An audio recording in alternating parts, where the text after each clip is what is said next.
Welcome. Today, we'll explore key performance indicators, or KPIs, and how they can guide you to success in any area of life. Let's start with the basics. What exactly are KPIs, and why should you care? We'll cover an introduction to KPIs, why measuring is vital, and our presentation roadmap. Why is it so important to measure our progress and results? Without measurement, it's like flying blind. We'll explore why relying solely on feeling isn't enough. KPIs aren't just for big businesses.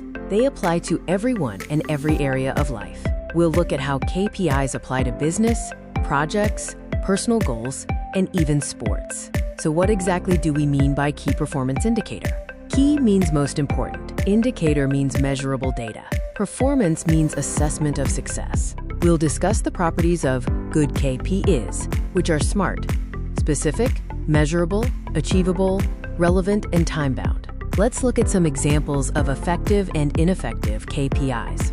Instead of improve website, we aim for increase leads by 15% in 3 months. Now, it's your turn. Let's practice formulating your first KPI. Choose a small goal and apply the SMART principles to define your KPI. Let's take a moment to reflect on the challenges and opportunities of creating KPIs. What difficulties did you face? How can KPIs change your approach? Where else can you apply them? Let's summarize the key insights and discuss next steps. KPI equals navigator. Good KPIs are SMART. Apply them in any field. Your first step: define one KPI. It's time to share and inspire each other. Share your formulated KPI. Tell us about your experience. Ask questions and comment.